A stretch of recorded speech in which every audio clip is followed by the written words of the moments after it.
right, but let's start. We're starting. Episode 13. Ooh. Woo! Yeah, 13. This is episode 13, and we're here with Natalia, Seth. We're homies, and I'm so excited because I have a lot of creative crushes on people for the reason of, one, being talented. That's like the baseline. Yeah. But also for people who like lean in to what they love and have been doing it for a long time. Like the longevity, the evidence of longevity kind of shows me, whatever, in my mind, an opinion that, oh, these people are like, A, really passionate, but also like have developed and evolved through that thing. And I think you're a shining Thank you. example. Also, you're the queen of self-portraits, and I'm not the king of self-portraits by any means, but I love painting self-portraits. I've done quite like a few dozen. I love to do them. But anyways, welcome. Can you tell the audience that don't know you what you do, what you're about? Okay. Well, hi. I'm really happy to be here. Me too. We're so happy. I have a billion questions, but yeah. Oh my God, I'm excited. I'm a surreal self-portrait artist. I also take photos of other creatives and friends. And it's all very colorful, all figments of my imagination spilled out into photographs. And so I've been doing it for like 8 years. I know we're going to get into the journey, but I've been doing it for 8 years. And it's been really, really fun. The fire is still going. That's awesome. And that's amazing because a lot of people's fires dwindle, I feel like. So photos specifically is the medium. Photography. Yeah, photos specifically, a lot of Photoshop. So I just use it as like a canvas of like the photo, and then I add a bunch of stuff. Yeah, because the element of Photoshop and being like, what would you call that besides a Photoshop, or like a compositor, or like a not video, but photographics artist? Like, is there a term that I'm missing? Editor, I don't know. Yeah, photo manipulator. Yeah, so expert photo manipulator as well as photographer. So I would like the journey. Like, what got you into photography? I remember we were talking when you were at the figure drawing session that you were real early to Instagram. And also you're only 21, right? Yes. And so like early to Instagram, you were so young. Like what, 15? When you started? 13 when you started doing these photos? Yeah. Okay. I started when I was 13. I created an account on my mom's iPhone because I was in middle school and had like a little slide phone or a flip phone. And so I didn't even have like an iPod or anything. So I made an account. I was obsessed with like the Tumblr girl look. And so I started kind of with those type of photos. I always wanted to be creative and very cringy to start. Only looking back though. Yeah. You were killing it in 2013. I was killing it as a prepubescent Tumblr girl. It was great. Yeah. So glad I deleted those. Nowhere to be seen. And then, the vault. Yeah. After that, I found a girl who was also like in her teens doing surreal self-portraiture, and she was like floating on clouds, like had a tiger next to her. And that made me like think, oh, I could do this too, because this seems like not that hard. And you liked it, or you thought it was cool? Yeah, I thought it was really cool. My mom is actually an artist, and so I've always been like in the creative realm. And so I looked up apps on her phone that I could download and asked for 30 minutes a day for her phone to take photos.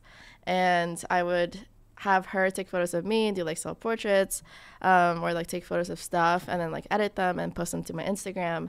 And slowly over time grew a following and found a really great community of other editors and photographers, and we helped each other grow by doing contests. And I used to host my own contests like every Sunday. It'd be like shout out Sundays, and I shout out my followers that I liked their work, and then they would shout me out too. So it was kind of like I was very strategic early on. So this was earlier days before now I think of Instagram as just an innate app of everyone's life, but back then you're like, I was searching for apps to post on. Instagram must have been so new. It was very new. And how many years, I mean, I just want a little mini timeline of what you just said. Like how many years in did you start doing these every Sundays, and you following like hundreds of thousands or like a few thousand? This was like after the first couple of years. After the first year, I think I had gained like probably 50K. Wow. And that was it was much easier, I think, back then, but it was also the frequency that I was doing the contests and everything. And so I had a lot of strategies. I made a lot of friends that like had like good connections, and so I was very determined. I was very determined. Yeah, child. focused. Yeah, very focused. And I think, again, a theme of we always talk about with creatives who are on the podcast, because you liked it, because of the passion, not because anyone told you or someone taught you. You discovered it for you, by you. You wanted to do it. You wanted to continue doing it. Yes. It was thrilling because it was nothing that I've never been on social media before that point. Like I had Facebook, but it was a thrilling platform, and also to like connect with strangers around the world that also do art was really cool, and to have people appreciate something that I made was also really cool. And so I had that like little spark in me, and my parents, they eventually bought me my first DSLR camera in 2014. Wow. And they were very, very hesitant about buying me that camera because they're like, this is a phase. You're going to grow out of this in the next year, or probably a week, because you're 14. And I was like, no, it's not a phase. I really love photography. But also the 50,000, like, was that any evidence your parents, or they had no idea? They weren't even like, oh, what is this? Like, you have a pretty big following for so young. That's so crazy. Yeah. Back in the day. I don't know if they really conceptualized how much like that was. Yeah. And also I was a little more low key about my Instagram. So you're a humble pie. Humble pie. I didn't want them to know too much. I'm kidding. Yeah. Big ego here. Yeah, right. You human rainbow. Yeah. I just shout colors at you. You notice me right as I walk in. Yeah. No, that's awesome. Wait, so take me to, because I think paired with the passion I want to talk about is like actual technique. Because again, how did you learn all the photos? Because now having a camera, everyone's a photographer, right? Like autofocus, also the AI that helps photos make good, like manually working with the camera, DSLR, you know, the lighting, also just the Photoshop technique. Like, where did you learn all that? I learned it all by myself. I learned Photoshop through YouTube and trial and error. My mom had a very elementary version of Photoshop because she's an artist. And so once I graduated from like the iPhone apps, I went to her software that she had, and then that just opened the doors for so many more skills. And the floodgates. Yeah. For sure. Because now you're amazing. Like, you're amazing. Awesome. And we're going to pull up some stuff a little later, but I always think, and it's like the similar story we always talk about, YouTube University, you know, like kids, especially younger kids who like have interests. How do I do this? Search it up on Mother Frudgeon YouTube. Yeah. And do it a lot and get better. Yeah. I love it. Yeah. Because that's literally how I learned to do everything. Painting, editing.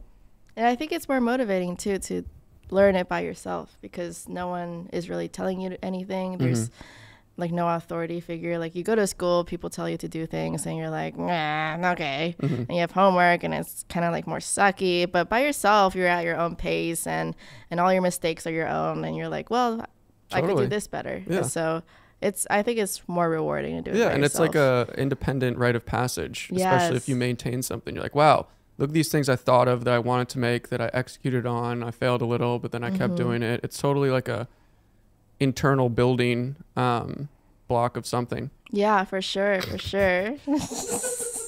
Okay, I want to ask about the narrative. Like, that's what I love. And again, artists, you know, everyone's an artist, blah, blah, blah. But, you know, art is kind of, maybe a section of it is to tell stories or just explain visually, you know, through music. But to tell stories, I think all of your work, even way far back, we were doing deep dive all the way down. There's always some sort of story element or some sort of narrative or chronicle, you know? So was that something that was from the get-go? Like, oh, I want to take a picture of myself in a snowy scene and be like a nice princess. And then there's some little story behind that. And obviously now it's even more thorough and amazing.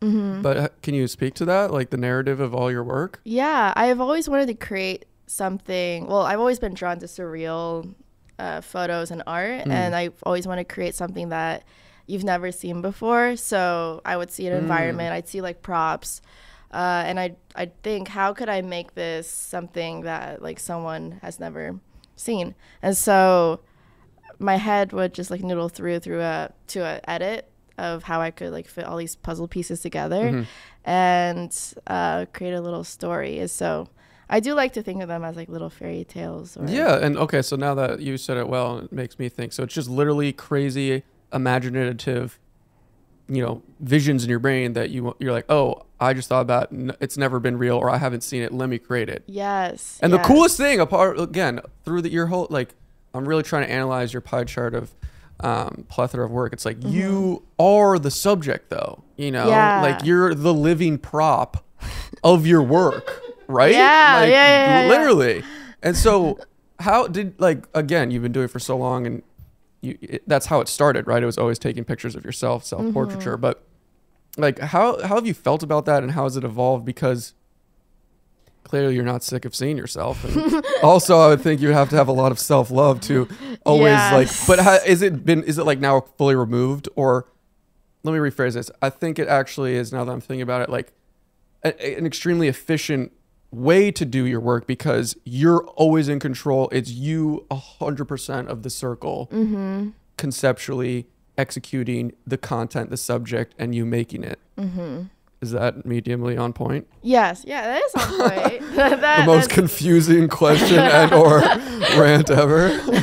I mean, no, that is on point though. I think me being the subject of all my photos, or most of them, has definitely helped with other things like my self-confidence and voice. I do shoot other friends and creators, and that's a different process, because I'm now behind the lens instead of constantly going and checking and seeing the details of my face, because I'm way more picky about myself, of course.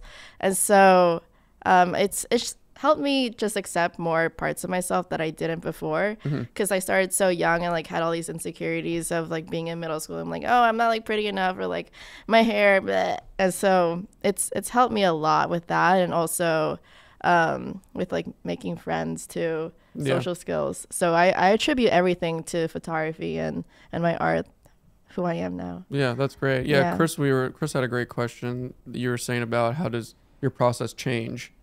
Yeah, how does it change when you start working with other people? Because I imagine it's a whole lot different when you add another mind to it.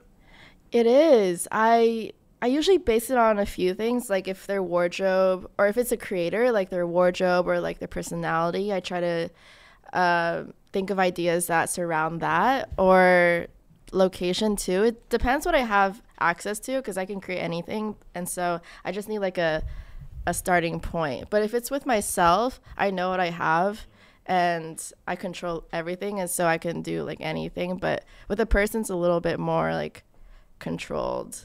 Yeah.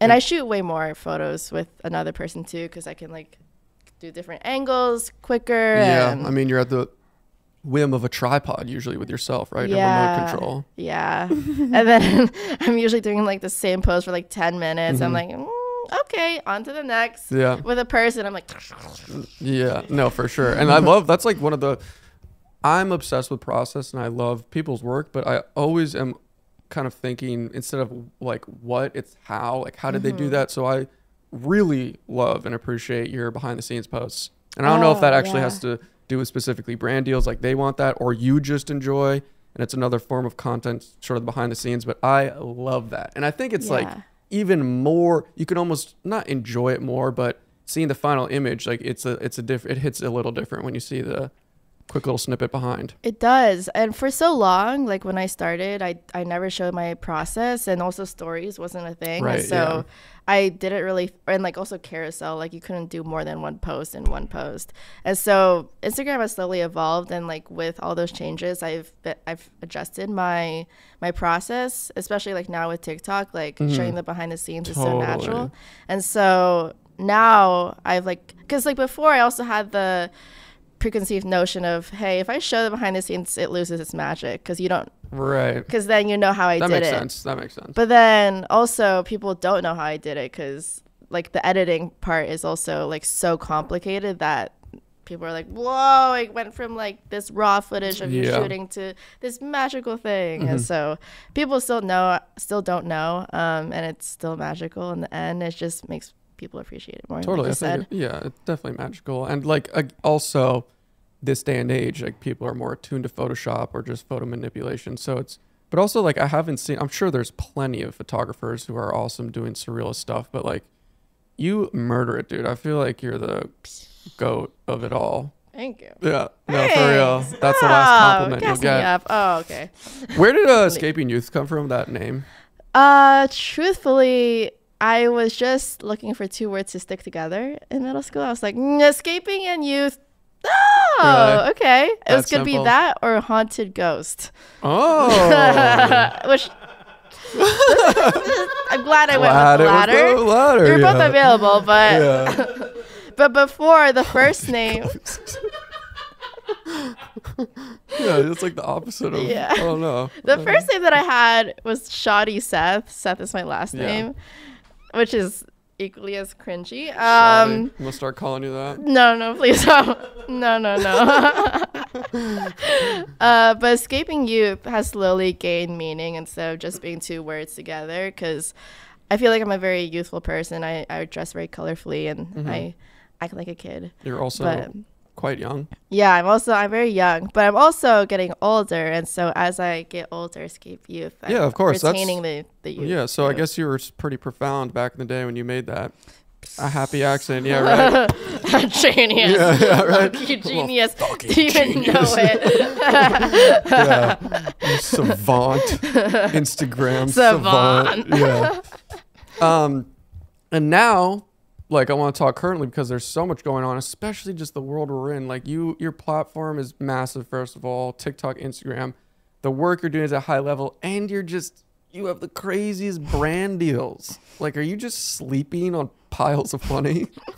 Yeah, I go home and just lay out on my cash. I'm kidding. like, we don't have to talk about money specifically, but working, and because again, you're so young, but you didn't go to college, did you? I did. I finished college. Oh, you told me that. I just forgot if you did or not. Yeah. Okay, so shout out to you for doing that. Reluctantly, but I did. Yeah, did you? Was it? Why? I went for creative advertising. Where'd you go? James Madison University.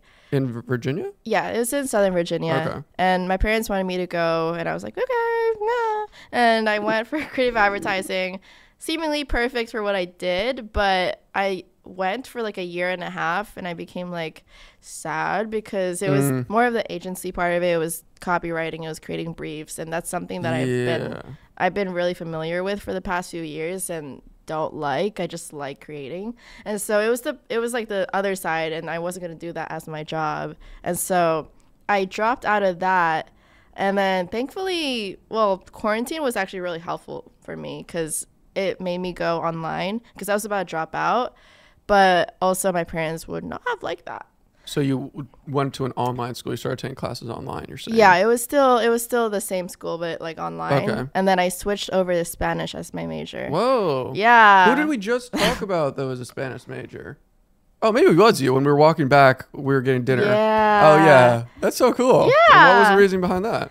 It was my minor, but my mother is from Spain. Oh, okay, right. And your grandma's in Barcelona? Yeah, my aunt's in Barcelona, and so I've always been around Spanish and been kind of speaking Spanish throughout my life. And so very natural and also like so different than what I'm doing with art, and I want it to be like that. I don't want to do like the same thing over and over.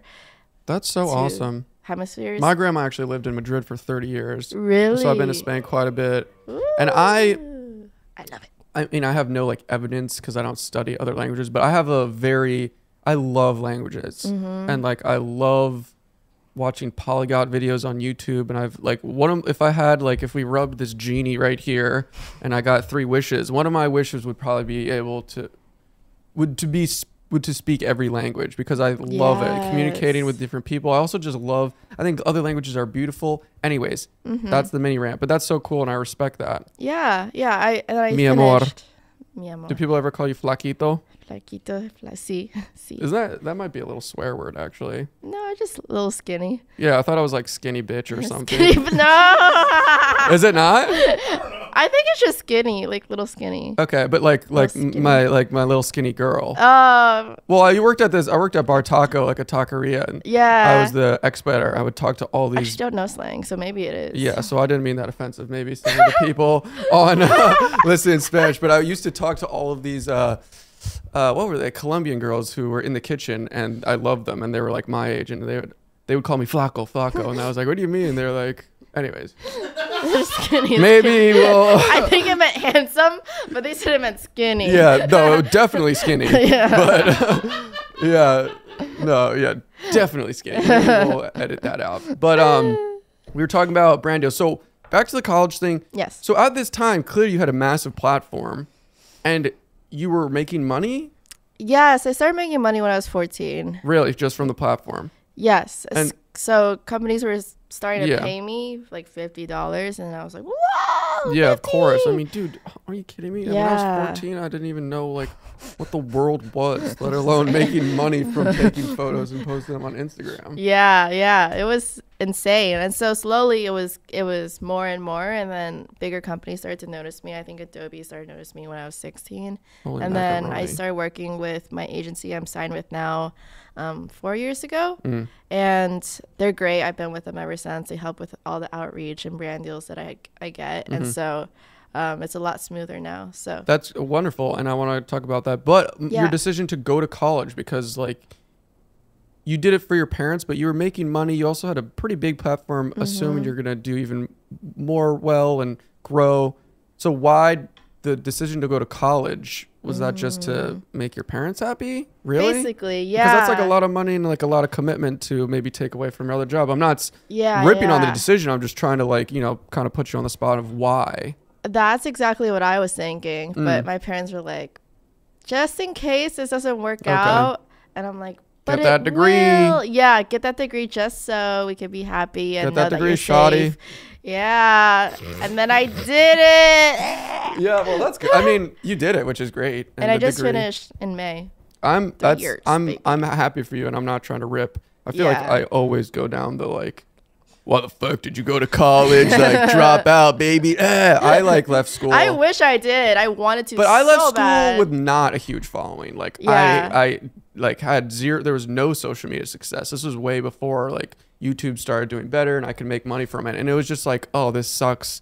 I can learn by my anyways. But like you are we're in a more unique position where you had like an amazing kind of already job so young. That was your passion. So that's why I was just curious.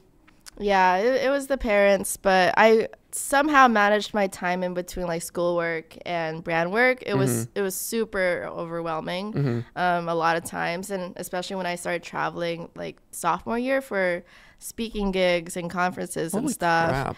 It was hard to get like excuse absences, and my grade would get docked really low. Yeah. And then I'd be like really stressed, and so it was stressful. It sounds like for a lot to sure. balance. Yeah, it was a lot. And I think a lot of kids kind of are in that space of confusing and balancing. Not everyone maybe is as successful as you are that age, but I mean, I don't know about you. I get a lot of DMs and a lot of kids asking, what do you think about schools? Are worth it? Like, I want to pursue this, or I have these interests that I've been working on. And it's hard to give advice when you don't even know people, right? Obviously. But I just say my experience, what I thought, and like, I'm totally for higher education in certain realms if you're ready and mature enough for it. But if you're not, I think, take time off. Yeah. Find yourself, do something wacky and crazy. Yeah, that's totally fine. I think there's many different paths, and For sure. One of them can be right for you, one can't be right for another person. So yeah. And so on the similar thread of brand deals, because I love to talk about the business side, especially when people from social media are on, and Chris and I think are equally into it.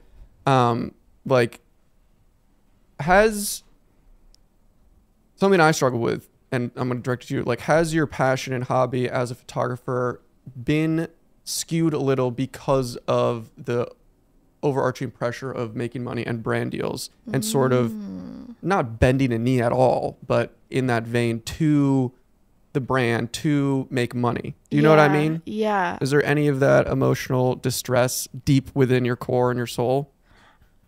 Yeah, sometimes. Yes.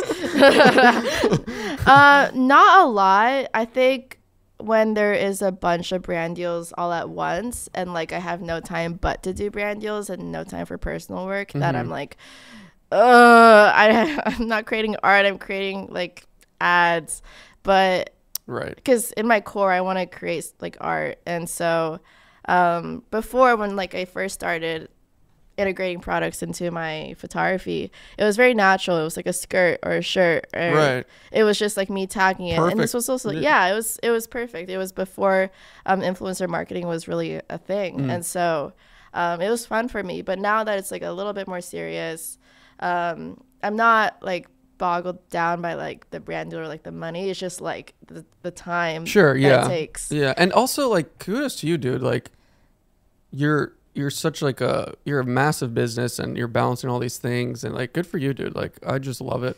Oh, thank you. You inspire me to just be a master, and I think you probably inspire a lot of people who just running your own business and all the thing. It's just so commendable. Yeah. And you're killing it, you know? Oh, thank you. Thank you. I would love to see Thank you. your books, because it would probably make me feel bad. Oh, my photo book? No. Oh. Well, I love your photo book. We had that on the notes, but no, just like just your bank account. Oh. Those books. Yeah, those books. But I'm just like slowly, as we're talking, trying to analyze you again. It's like you're such an old, wise sage. You know, maybe you're like 6,000 years old, seen a million suns, but you're in this young, beautiful, colorful form. Yeah. Just like making photos. But like you've been around since the beginning of Instagram. And I'm not trying to toot your horn so hard, but it's like so interesting. Working with brands before, like you said, you know, influencing whatever brand deals were a thing. Yeah. And now it's like people's career. It's so normal. Like it's entirely normal. When 3 years ago, people were like, what? You make money on Instagram? You know, it's like, so you've been really, you know, forged from the beginning of time, which is so cool. So let me ask you that as a follow-up. What do you see your business and or the social media business of advertising, like where is it going forward? Is TikTok obviously this new realm, but even past that, have you thought about that? Yeah, well, every year I want to do something different, bigger, and I've been doing photography and like influencer work for a while, and I really love it still. Like I love creating, and especially with this like new phase of life of not being in college and having more time and events happening again. I want to do more like in-person stuff, whether it be like galleries or events, or maybe do a kids show. That would be really cool. A TV kids show. Yeah. Whoa. I want to do like cartoon TV kids show. Wow. Yeah. The exclusive. Yeah. Wow. So that'd be really cool. I want to do stuff like that I'm not comfortable doing, and so that's why photography was so attractive to me, is because I have no idea what I was doing. I was just like buttons, numbers, furious. and then somehow after a million tries it looked okay, and then I never post it. And so I want to continue doing things that are new and interesting to me. I think NFTs are also a big thing too. Yep, I would love to talk about that, because one of your big brand deals is Coinbase. But wait, sorry, I'm gonna stop talking about the brand deals because we've done enough of that, and I feel like it's just beating the dead horse. Yeah. But NFTs, because you did release your own NFTs, and you, aside from making money through brand deals, like it's hard for digital artists preceding before the NFT world to make money, to sell their work, because of course spending 10 hours on an edited photo is a piece of artwork, but it's on the computer. Anyone can send it to each other, and like you couldn't really, I mean, of course there's ownership, but it wasn't able to be dealt in the traditional sense of a painting or something like that. And now the world is different. So when did you get into NFTs? And it's kind of perfect for you. And how's it been going? Yeah, And how are you doing? I'm okay. Doing good? Yeah, I'm okay. Okay. Yeah. Just checking. Yeah. I first got into NFTs a few months ago. I didn't know anything about the space, really. It's really a lot to wrap your head around. Oh, yeah. And I'm still wrapping my head around it. Me too, dude. Yeah. And so I released a few of my own NFTs without a strategy. I was just like, well, I did make them special. I made like my photos into cinemagraphs, which is something I'm not used to. But what is that? It's like the moving photos, right? Oh, so like a GIF? Yeah, there's like a moving element. So like yeah. Yeah, so like flowers will be popping out. We'll pull some. We have some. I think I know what you're talking about. I didn't know that word actually. Good new word. Let me write that down. Cinemagraphs. Yeah. So they were cinemagraphs, and I let them out for bidding. I didn't do anything with them because I got really overwhelmed. I was like, what am I doing with these? And was this during the pop of like last April, May, whenever it was like NFT? No, it was a few months ago, so it was a little bit after. So I failed to like communicate with people in the NFT like Twitter space, and that's where like a lot of my friends who were digital artists were, and they like knew everyone in the space, and that's how people discover you eventually. And so I was scared of Twitter. I was like, whoa, different social media platform. I'm like not used to it. I'll just use Instagram and TikTok. But most of them are on Twitter. And so I didn't do that. And like, because of that, I was like, okay, let me just push this project to the side for a few months and then come back to it. And then Coinbase reached out because they saw I had minted it. And they wanted to work with me on different activations they were doing at festivals. And also like now with their new NFT platform that they're coming out with in the next month or so. And so that'll be super huge. And I just attended NFT NYC. Yeah, a bunch of the parties were crazy, but I got to meet so many cool artists. You're so in the people. loop. Yeah. And now I'm like, yeah, I got it. I feel more secure. My claws are in. Oh man. Ready to rumble. Yeah, let me be your shadow. I bet you're so in the loop. Because I saw your friends were like on the Times Square billboards for their shit, which is crazy. A lot of them were featured for like one day. It was like the biggest, I think it was the biggest billboard or one of the biggest, and they were just on a loop, all their artwork. And then some of the other ones had other ones on billboards for days. What is the new platform Coinbase is coming out? Is it a marketplace specifically for NFTs? Yeah. Holy shit, that's going to rock the world. The waitlist is already like bigger than the users on OpenSea, which is super, super big. Wait, shit. Yeah. And so, did you just get a straight Disney pass, cut the line? Yeah. Damn. Yeah. So I'm going to be one of the first ones, I guess. And they're also going to like promo my work. And they best be. It's going to be great. That's so sick. Hopefully. What is it called?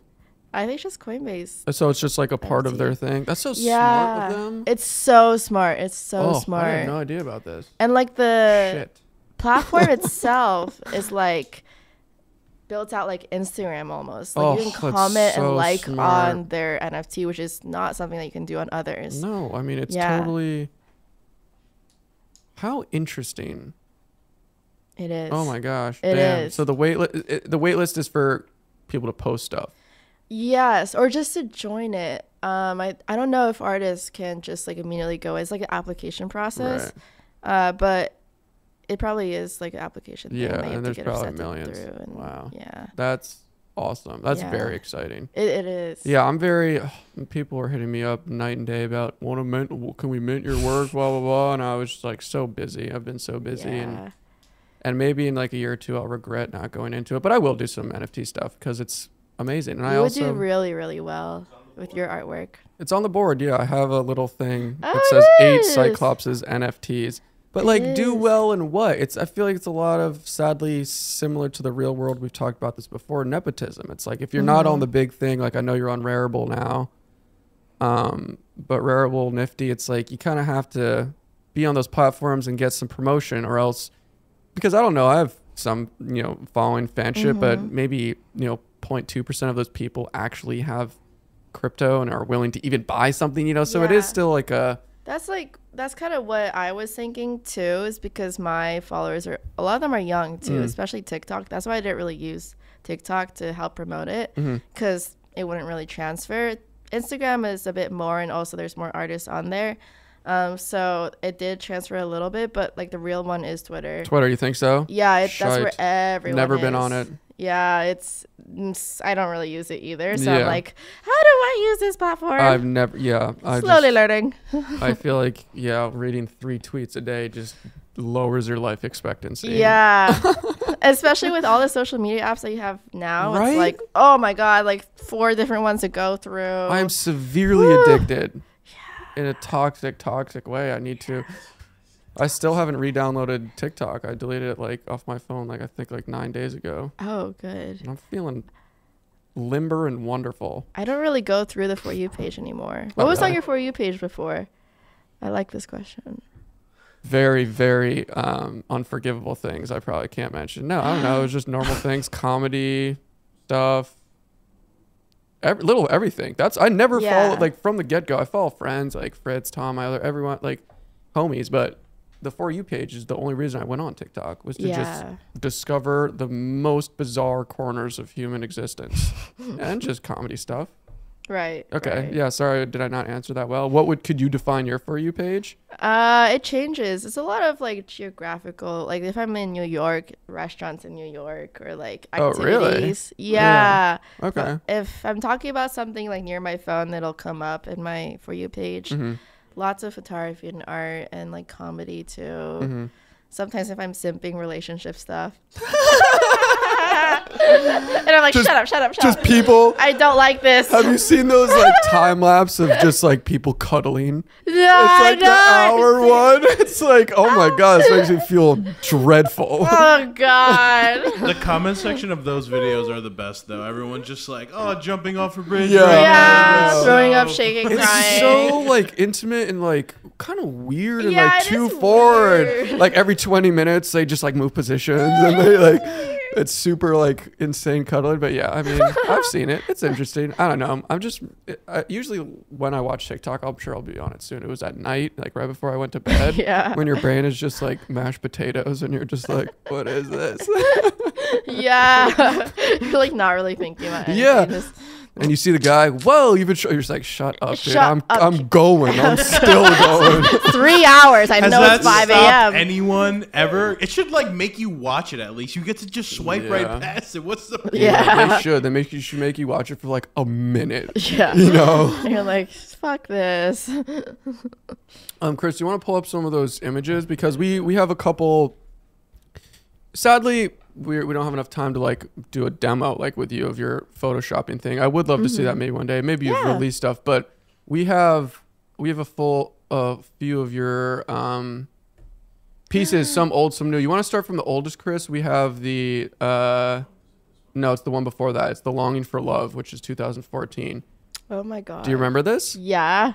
And can we? So this is like, we scrolled down all the way from Escaping Youth, your main page, and this was like the first one that I saw that was like full blown, like a big narrative, like a whole world, like a little fantasy snapshot. Yeah. And so can we talk about it? Like, what was that true? Was this one of your bigger edits? I don't know. A lot of the photos back then, I think this is like 2013, 14. I think it said 14. Yeah. Yep. A lot of this one was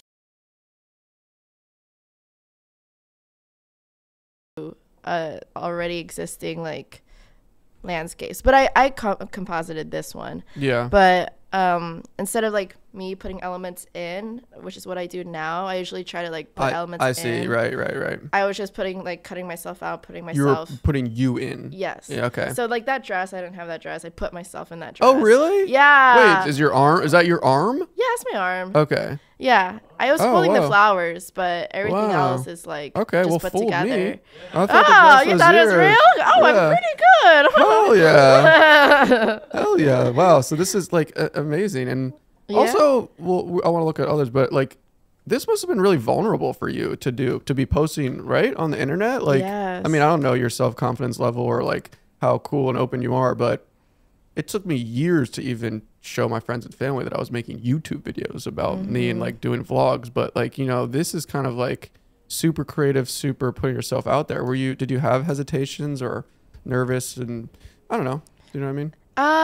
Maybe in the beginning a little bit, just like I was afraid of like it just flopping and I just looked like a complete dummy. But I had like a good community already. So I was like, okay, at least someone will like it. And I actually liked the idea of being different and like looked at a little bit weird. And so if people did, then good. Kudos. Hells yeah. Good. That's awesome. All right. This one's Best Friends. Oh, Best Friends. And this is 2006. I love this one because obviously it's like a miniature. You've shrunken down, right? I'm assuming you took a photo. Dude, you would be so good on VFX Artist React. Do you know Corridor Digital? No, what is that? Do you know that, Chris? Okay, anyways. You don't know the Corridor Digital crew? Huge YouTubers. I'm sorry, this is a tangent. But they are like I started out as making YouTube videos and like did like VFX, like CGI, and they've done it for like since the beginning of YouTube. And now there's this huge studio, make awesome videos, and they have a show. It's like a podcast where they have like directors from major motion pictures, and they go through and kind of guess how they did the CGI and all this stuff, and like and then cool. It's really cool. Sorry, you would really love it. Yeah, I really think you would remind me of it later. But so now I'm thinking to myself, I want to guess how you did this. So I'm guessing. I like this. Yeah. Like, did you take this photo, some macro shot, and then you took photos of yourself? I don't know if that's your dog or not. And then you just shrunk it down. Maybe you added some cast shadow. Is it your photo? Is it your snow photo? Mm-hmm. Okay. Yeah. Was that basically? I mean, this is kind of like an easy one, I'd say. Yeah. But it's done really well. Like, did you even bloom out the light in the background? Like, do you remember? No, it was golden hour, so like all that light was there. I made it more golden. I just like used color fill layers to make it more golden, and then that wasn't my dog. I just found that dog on the internet, nice. And I created a golden hue around it, so it like had the same golden hue around me. Yeah, it looks too. like And I remember. So you see the footsteps? I like put my finger in like that, nice. so it was like footsteps. Yeah. Because that's a huge. Yeah, well done. Yeah, the footsteps for the dog look a little large. Yeah, I don't know if I made footsteps for the dog. Maybe I like tried to edit them in. No, I'm just picking, but it's great. I really like this one. All right, let's do the next. And these are super current. And this is one of the ones you're saying, the sweet word that I forgot. I wrote it down, but it seems to just be a scribble. Oh, what was the word you used? Cinematograph. Because this one was this one of the NFTs. All right, so we just snagged a snapshot, but this is those daisies are blooming, right? Mm-hmm. Up, and it's kind of just looping. Yeah. But this is just was amazing. Insane. This was my favorite photo Is it? ever. Oh, wait. Also, this was the one that you hit 1 million and you had the bet with your mom. Yeah. Bingo. Or right? Or something like that? Yeah. I hit 1 million on TikTok because I made a bet with my parents that if I could hit 1 million within like 2 weeks. And I was at like 300K. Oh, okay. I thought you meant just from 0 to 1 million. Well, I was at 300K and then 1 million in 2 weeks. But then I gained 1 million in 24 hours. Oh, and I hit 1 million in 10 hours. Because the video blew up within like Which seconds. video? Do you remember? Yeah, I have We'll overlay it. It blew up within the first few seconds because I was this might be a flop. I don't know. First few seconds? Yeah, I could tell it was going within the first few seconds. I was like, Lord. holy shit. I just watched throughout the night that it kept going. There, yeah. Natalia. I don't really want to. Yeah, I made 1 million. Blah, blah, blah. End of June. Whoa. And I introduced like my work and everything again. And so I was basically like, these are my photos. Imagine if you could take them, or if I could take them from the sky. And so are you narrating it right now? Yeah. Okay, maybe I should have put the headphones on, but wow.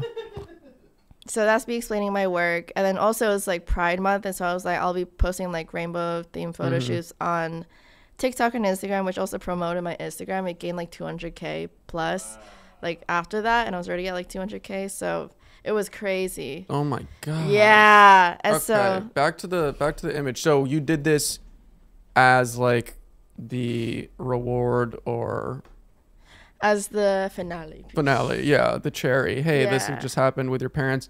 Can we dissect this a little? Yeah. So I think you kind of gave it away. This is a drone shot. It's directly above you. Yeah. I'm guessing that's a real dress. It is a real dress. It's a wedding dress that I bought at... Okay, so it's white. Yeah. Okay, wow. So you put all those colors on it. Yeah. This is such an amazing shot. Thank you. I think, obviously, I'm going to guess the unicorn is fake. Yeah. But even like the daisies, I don't know how you did the cinema. I forgot the word again. I don't care.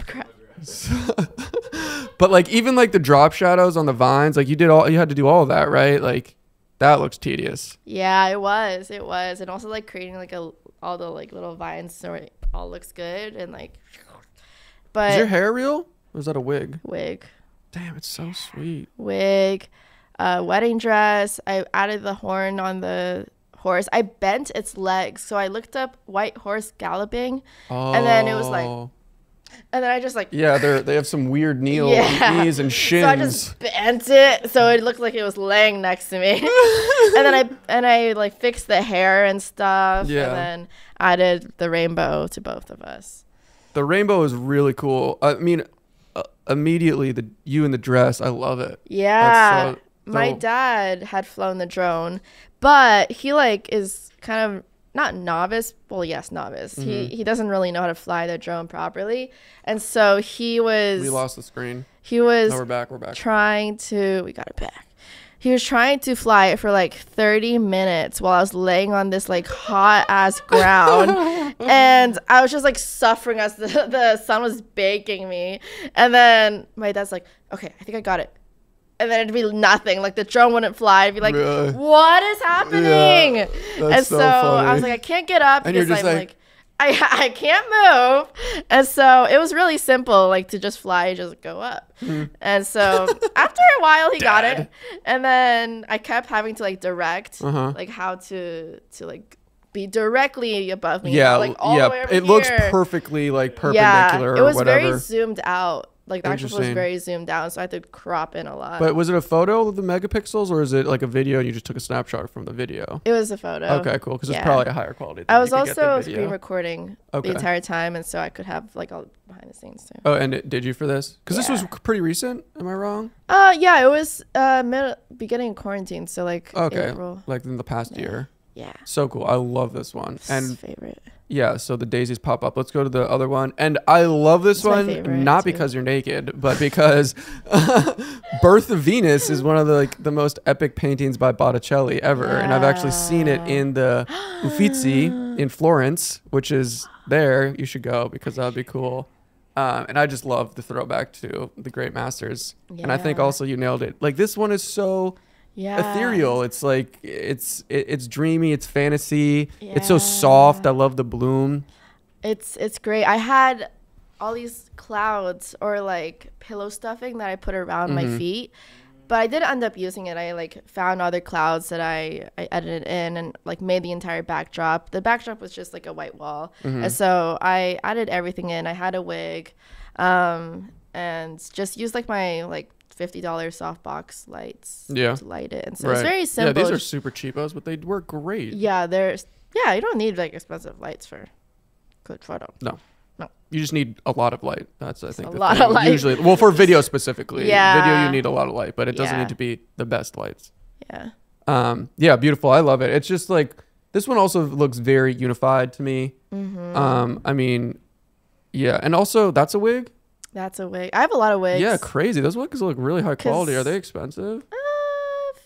30, 40, 50. Oh, really? Yeah. Well, maybe you just tweak it out to make it look nice. If I want like a colored hair, I can like change my hair color pretty easily. So even if I have red, I can change it. Yeah. But I have a lot of neutral wigs because I've always have crazy hair. Right. That's good. Yeah.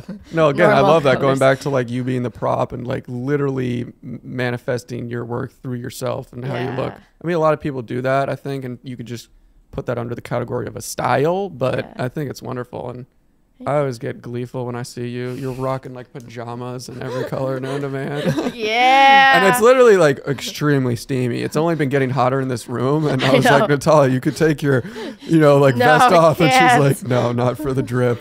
For the drip. Yeah, these are awesome. I love them. And this one, you didn't have anyone help you with this? This is like just you in a room. Just Dolo. me. Yeah. Because that looks like kind of like with the wig and all the pillows. It was pillow stuff is all real? No, it's fake. I had put pillow stuff. Yeah, all of that's holding? Fake. Oh no, that I'm holding? Yes. Okay. It's real. It's right. real. It's like that. Yeah. Yeah. I added more, but it was also really difficult to like run back and forth from the camera and like make sure my hair is like that because it kept falling off my head and then like the pillow stuffing wouldn't be right. It'd be weird and then So did you obviously look at the Birth of Venus, the original painting? Yeah. Yeah. Yeah, I made sure everything was right. Nice. Yeah. Love it. Thank you. Yeah, and I should know that mythological story, and I think it's actually, I don't know. Do you know the story behind the Birth of Venus? It's like some gods like impregnated the water and then Venus comes from it. I could be very wrong. Don't tell me. It's probably within that right there. The family tree of Greek mythology. Oh, cool. Yeah, but yeah, Chris, I'm so curious. Can you? Yeah, I actually don't know. I used to know and I should know, and I'm going to punish myself tonight. It is in this mythical story. It is said that Venus was born as a fully grown woman. She was conceived, and the Titan Kronos castrated his father. Yes, and the severed genitals fell into the sea, fertilizing it, Venus was believed by a woman to represent the ideal version of a woman. Okay, so I was kind of right. Yes! And I knew it was kind of like explicit. It was literally like the semen of whenever the gods, you know, like being castrated, literally. That. Wow. But it's super famous. I mean, it's been painted many times, not just by Botticelli. Yeah. I have a wonderful book on Botticelli out there. But yeah, that got me amped up. Chris, how long have we been going? Like 52. Okay, awesome. We'll have a couple more things. Do you have anything you want to say or like that you're excited about? I mean, I always like to tell people. I mean, people ask me that. It was so funny. Let me go on a little rant here. Maybe I won't. Go. But I was in this like documentary I made, and someone asked me like, "What's next?" You know, as like an artist. I feel like people ask you that, and I kind of said, "Oh, I don't know what's next." And then this other artist friend critiqued me and said, "You should never say that. You should always have something to say. Like you're an artist. You're always communicating." And I took that with a grain of salt. I don't think I believe that necessarily, but it's always made me think, because I always am thinking about stuff, right? Like I don't have enough space in my brain to kind of think about all the things I want to make or do, because it's just, you know, a machine gun of rapid fire stuff. But what do you think about that? Like, are you always thinking about the next? We talked briefly about your TV show or your in-person things. Like, do you have other projects you're working on behind the scenes that you can tell us about, or things you are interested in doing? It sounds so like corny. Do I sound like a goddamn like robot? I'm sorry, Natalia. Nah. What's up? What are you doing? What am I thinking about? What's in this brain I just space? black out when I go into those questions. I'm just like, I can't. Well, it's basically like those things I mentioned before. Those are kind of just like big overarching goals. They sound big. So like no clue when it's gonna happen. It's gonna happen sometime, but I try to. There's also a lot of clutter in my brain all the time, and I think also, like it's highly, forgetting the word, highly affected by like the things around me, like in my environment. So like New York, it's a little bit more noisier in here, and so when I go back to the suburbs in Virginia, I'm like more able to create better. Oh, interesting. So, because it's quiet. You're a little more clear-headed. Yeah, a little more clear. Right. And so I think I just want to do like more series of good work. I just want to improve and maybe like learn some video skills or After Effects or something. Wow. Because that'd be cool. That would Also totally like pair work with other artists too. Yeah. Awesome. I was literally just about to say that, like collaborations. I mean, yeah. I really want you to help me with one of my projects. Remember me telling you about it? That would be so I don't know if dope. I want to mention it because I want to keep it a secret, but like I know you're so busy and I don't want you to just be like, yeah, I'd love to. But like I would, sound like because you're so good. And also I think I was just telling Chris before that, your editing and the fantastical softness of your images, like that would be fun to paint, you know, like the idea, I could just say, I want to do this Medusa thing where she's looking in a mirror and she's kind of looking at her beautiful self. There's this wonderful backstory about how Medusa became a Gorgon, but not only to help you help me with the photo shoot because you're such an expert, but then like even doing a mini edit or moving things around, articulating it for then making a wonderful piece of reference that's very fantastical for then to me to paint. Yeah, So I I'm definitely want force you to do it. I definitely want to do it. Thank you. I think it'd be cool. Also, not just for me, like you could make a super awesome, you know, TikTok about it, or, you know, it could be mutual. It's a good story. But it would be a project we would do together. It wouldn't be just be like, you're helping me. It would be like our project. Yeah. If you're, obviously, but I don't want it to come off being like, Natalia, do this for me. Do this for me so I can create a masterpiece.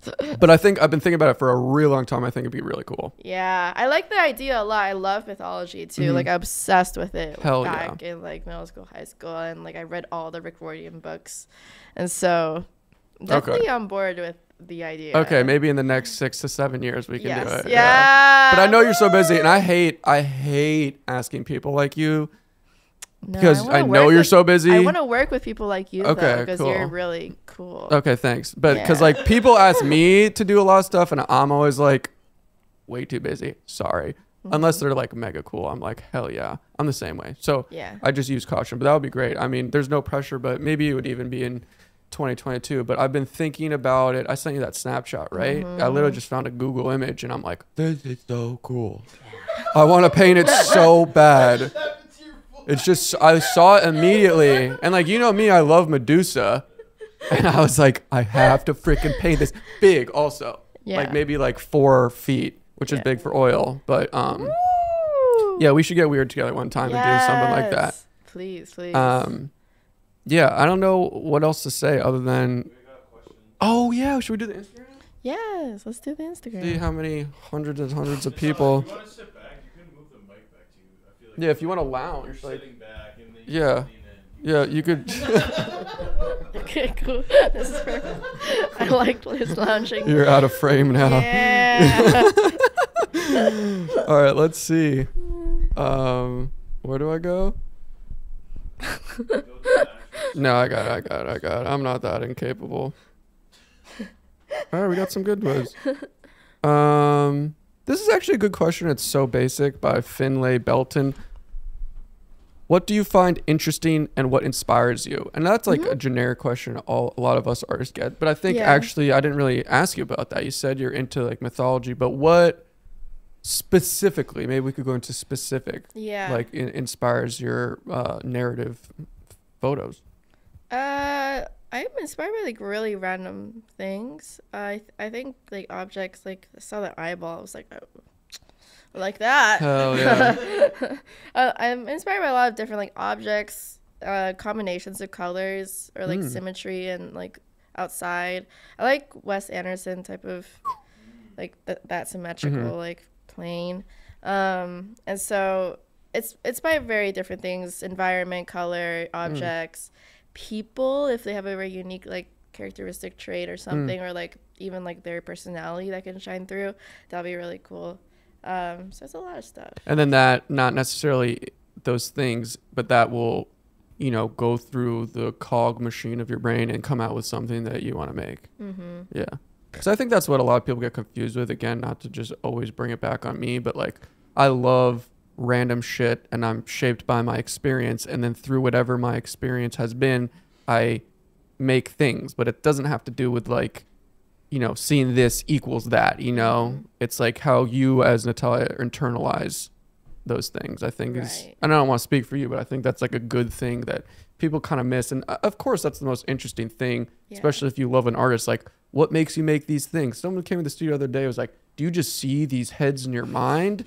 And I'm like, no, actually, it's just like, I don't know what, like, when he looks at people, he just sees heads. Yeah, they're like, do you just see these in your head and you have to get them out? I'm like, no, it doesn't. That's not really like, I feel like I would be in like a psych ward if I just constantly see. Just see that. Yeah, he's real. I just talk to him all the time. But I always love, because I've heard other artists talk about that question really articulately and wonderfully, and I think I always try to be very cautious with what I say about the inspiration word. Anyways, moving on. Yeah.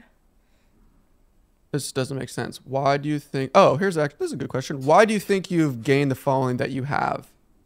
That's Magnus, Maryland. Good name. Love that name. That's a good question. I think it's because I've been pretty consistent with interacting with community. I think community is a big thing.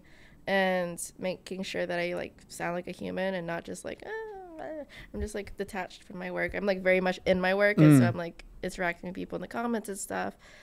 So I'm like building a friendship too with all these people.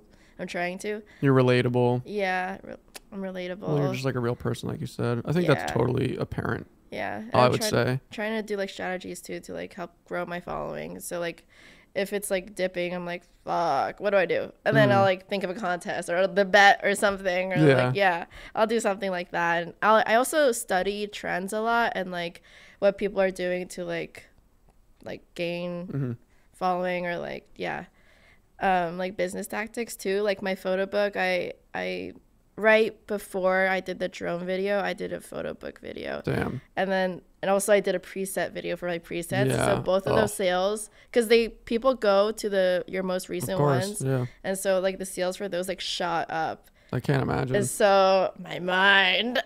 So You're a fucking genius, bro. No, that's so smart. And it's so we've had not so many, but it's such a classic trend of people who are successful in your position that are calculated, are looking at the back end and strategizing, right? You've said that word. It's not just like you're talented and have a very fantastical imaginative mind, but you're also, you know, a businesswoman. You're looking purposely, meticulously how to grow your business. And I freaking love that. Yeah. Both parts, baby. Can I ask a question? Yep. What was it like putting your book together? How was that whole thing? Yeah, it was very surreal. I've never seen my work in a tangible form before. No like way. I never did any prints or anything. And so it was all digital before that. My publisher came to me 3 years ago. Yeah, 3 years ago. They're called Thought Catalog. They're based in New York, and they do a lot of poetry books, a lot of art books.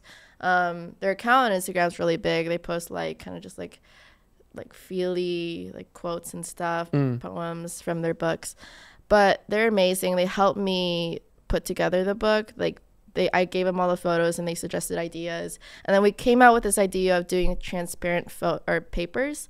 Whoa. So it's kind of like the PSD file if you separated it. And so it's just one layer, but it's just like you can flip it. And so that's in the book. Yeah. That's very cool. So there's 4 sections where it's like that, and the rest of the photos kind of correlate between like color composition. So they're next to each other. And so, it was really cool putting together. I got to go to New York and like sign all the pre-orders and ship them out. And yeah, it's still going. It's still available for sale. Right. Like, we were looking at it. Yeah. That's so awesome. I can bring one next time. Awesome. Oh. I'd love it. I collect art books. Oh. There's a lot of awesome YouTubers who like do Kickstarters for their drawings and art books, and I always love to get them because I think it's awesome. Yeah. I love tangible stuff.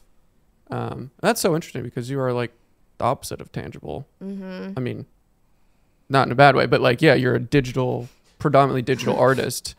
Really, you never made prints? People would love prints, I bet, of yours. Oh, I make prints with the publishing company too, but I didn't really like promote them. I kind of want to do like more like high scale prints, or like more readily available, because those ones are kind of expensive. Yeah, like, they are framed, and they're very like nice. G-clay thick paper, super high. Yeah, they're nice. Ink and color. So I want to have more available, and like just like different options too. Yeah. I'm sure you've gotten a lot. Roxanne, Sylvia, what's your favorite color? Oh. Dun, dun, dun. My favorite color is color. That's such a bullshit answer. Come on, you gotta give us something. That just made my brain scramble.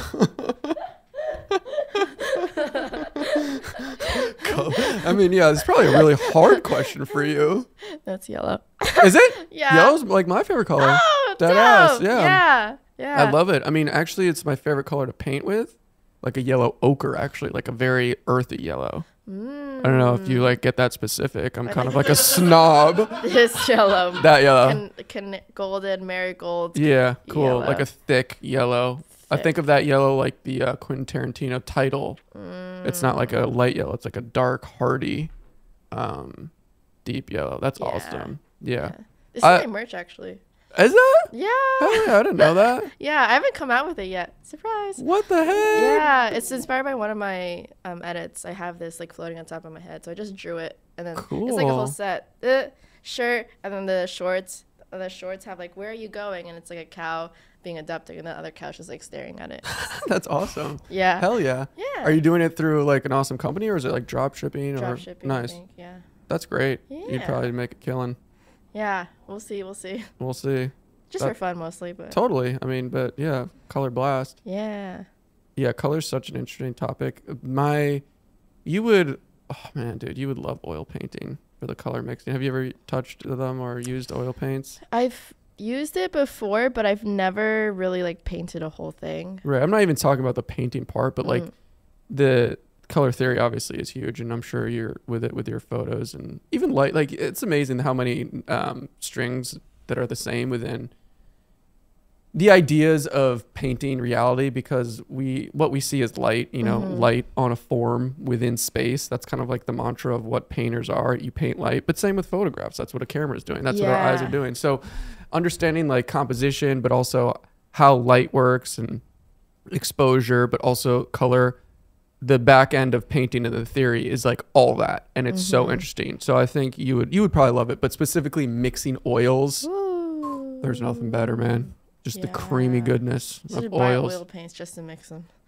Dude, talk about ASMR. We could do it literally. Nice. Like right now. You would love it. It's so wonderful. Anyways, I don't want to keep ranting. This was such a pleasure, and thanks for doing this. Of course, this was really great. This is a very great conversation. Okay, me too. You're so easy to talk to and cool, and I feel like you're friendly and friends. Great host. Thanks, dude. Yeah. But should start a podcast. Yeah, I don't know what else. What did you say? I missed it. You should start a podcast. We are trying. But yeah, I hope we can hang out more, and I'm gonna keep pestering you. I know you're so busy, but to get this big project done. It's needed. Yeah, you said last time, you're like, just keep texting me, I don't respond. And I was like, so annoying. It's so annoying. I know it's annoying. But it makes sense. You're also so busy, so I respect that. I also respect the hustle. But what a pleasure. Check out Natalia also, obviously. Instagram, TikTok, killing it. Anything else you want to say? Thanks for having me, SLEW. Of course. Yeah. Please come back anytime. Anya comes and chills. You are more than welcome anytime, any day. Woo. Yeah. All right. That's it. Thank you. Thank you.